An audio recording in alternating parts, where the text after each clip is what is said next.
Bonsoir les amis, j'espère que vous allez bien. Bon voilà, je suis avec un ami, il s'appelle Lot. Lot, bonsoir. Bonsoir les amis, ça va? J'espère que vous allez bien.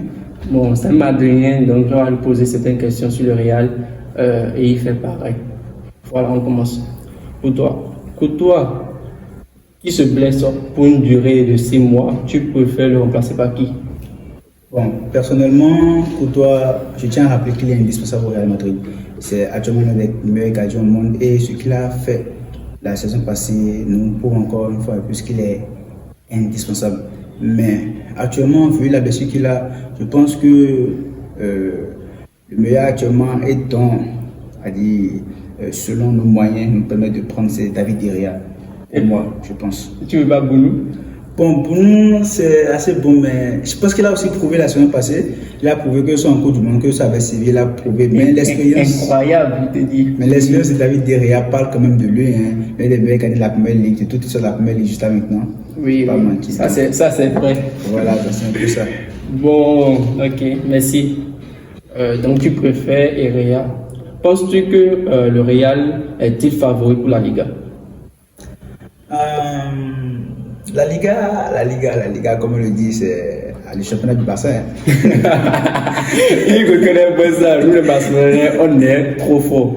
C'est le championnat du Barça. C'est vrai que le Real se démène pas mal, mais quand tu regardes bien la Liga, c'est plus le championnat du Barça et tout. Bon, je pense quand même que le Real a une carte à jouer cette saison en Liga pour prouver quand même que nous sommes une des belles équipes en Espagne et je pense qu'on a une chance aussi quand même. Moi, je ne pense pas du tout que vous allez prendre la Liga. La Liga, ça a toujours été pour nous. Et très souvent, nous, on prend 2 fois successifs. Contrairement à vous, il y a très longtemps, vous avez pris 2 fois successifs.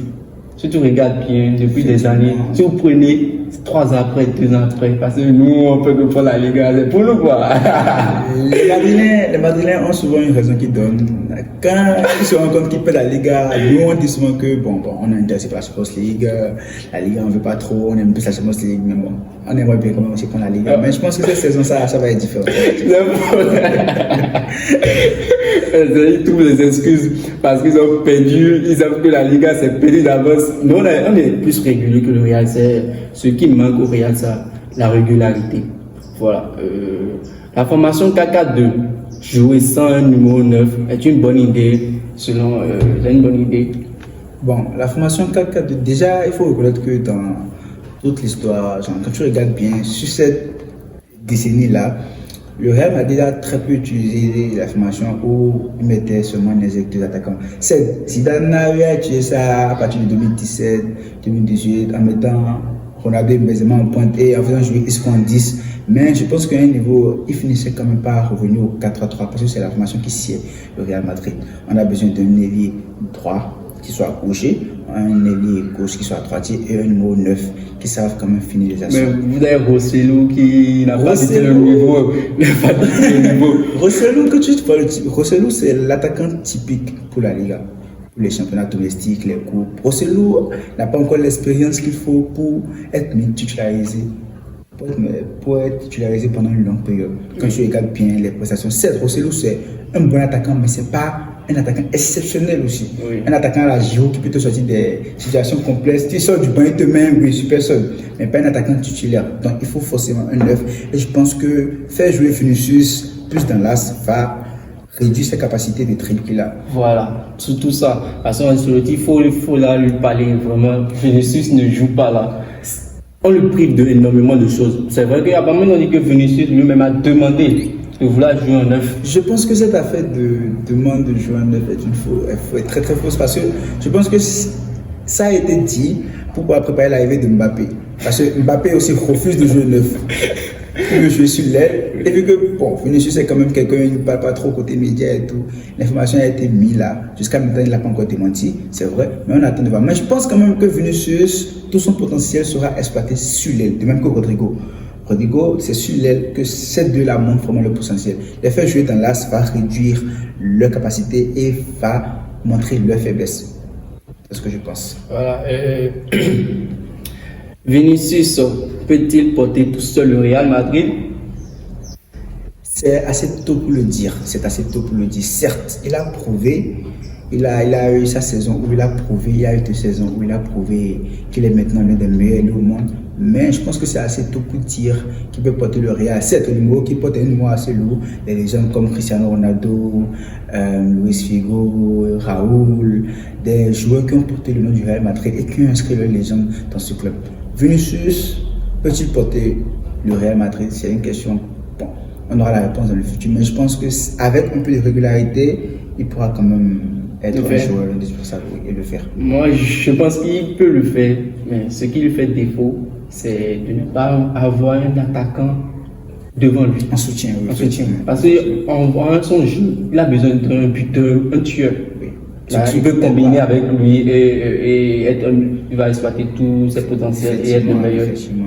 Voilà. Si jamais le Real ne prend pas un 9, vous allez souffrir. Parce que moi, je pense que sans un 9, je ne pense même pas que vous allez prendre le championnat, ni la Champions League, rien du tout. Année blanche même. Effectivement, tu as raison, car l'exemple s'est prouvé avec Manchester City de Guardiola. L'année où le Real a été champion d'Europe, Manchester City jouait sans un véritable neuf. Certes, il y avait Gabriel Jesus là, mais Guardiola n'avait pas confiance en lui. Exact. Ce qui faisait que Guardiola jouait en faux neuf. Et ça a montré ses faiblesses parce qu'il y a des matchs dans lesquels, sans un vrai neuf, pour tuer devant le camp, tu perds le match. Tu peux faire plus de 1000 passes, mais si tu n'as pas un vrai neuf qui est là pour tuer les occasions, pour les mettre au fond, tu ne pourras pas gagner les matchs. Exact. Et ça c'est pour parce que le Bayern, ils avaient un vrai neuf dans le temps, Lewandowski. Tu avais un passeur comme Müller, Gnabry, comment tu avais des passeurs comme ça. Lewandowski est là, il te met 50 passes saison. Il a compris, Haaland qui est là, il a compris. Il a compris, c'est pour ça qu'il a pris Haaland et un remplaçant qui est Roland Alvarez qui est très très fort, qui peut jouer sur l'aile, second attaquant. Donc je pense que Guardiola, il a appris de ses erreurs et il a su maintenant qu'aujourd'hui, pour gagner, il faut un véritable neuf. Il ne faut négliger aucun poste. Ok, merci mon frère. Penses-tu que Ansu Fati a encore sa chance au Barça? Bon, Ansu Fati, c'est un joueur que j'apprécie énormément parce que lorsqu'il a débuté, il était exceptionnel. J'ai toujours confiance en lui parce que ça se voit, on voit l'évolution, il revient en forme, physiquement il est là, il marque, physiquement il dribble, il a tout le potentiel qu'il faut. Pour moi, j'ai envie de lui faire confiance et qu'il tue au Barça et crée sa légende, devient un grand joueur au Barça. Voilà.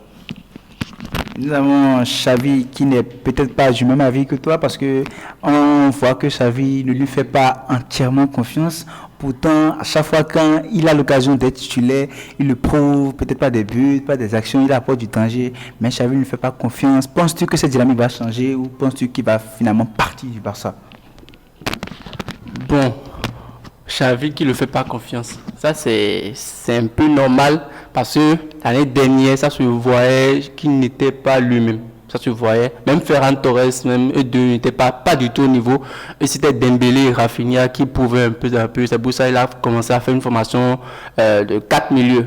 Penses-tu que le départ de Messi aurait affecté peut-être Ansu Fati? Non, pas du tout. C'est pas à cause de ça. Moi, je pense que c'est à cause de ces blessures. Les blessures qui tuent la carrière des joueurs. Exemple, Hazard, c'est un joueur exceptionnel, prometteur, mais les blessures l'ont tué. Ansu Fati, on voit encore qu'il a encore plus de qualité. Voilà, dans les matchs amicaux, on a vu qu'il revenait peu à peu. Mais Xavi, bon, je ne sais pas. Xavi, j'ai envie qu'il arrête de faire les formations à 4 parce qu'il faut qu'on fasse confiance aux ailiers. Et surtout, physiquement, je vois qu'il revient. Il faut faire confiance aux jeunes. Parce que même Neymar qui dit qu'il veut de Neymar, il n'a qu'à revenir. Moi, je ne veux pas de Neymar au Barça. Je ne veux pas. Tout simplement parce qu'il faut laisser les jeunes progresser. Neymar viendra, il va faire la star, il va se blesser. Je suis sûr que Neymar il a encore des années, il a encore 3 ans au haut niveau. Il a quand même déjà 30 ans, 31 ans. Oui. Je suis sûr un jour, il peut toujours chercher le ballon d'or. Parce que c'est pas encore.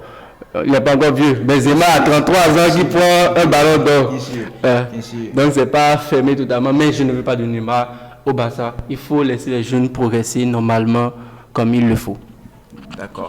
Surtout si on voit que dans cette décennie, on remarque que dans cette décennie, le Barça a plus percé avec des ailiers. Le Barça a joué avec bon nombre d'ailiers, Ronaldinho, Neymar, Messi, des joueurs qui se sont révélés sur les ailes plutôt que dans l'axe. Ok. Maintenant, avec le départ de Dembélé au PSG, quelle serait pour toi l'option la plus envisageable entre mettre Ferran titulaire, relancer Ansu Fati ou donner sa chance à Lamine Yamal qui a quand même prouvé cette pré-saison qu'il a quand même l'étoffe d'un futur ailier? Bon, Ferran Torres titulaire, on met ça de côté, c'est impossible. C'est impossible. Il est cash. Bon, Ferran Torres revient. Apparemment, il a marqué 4 buts. Il a marqué 4 buts pendant la pré-saison. Il revient.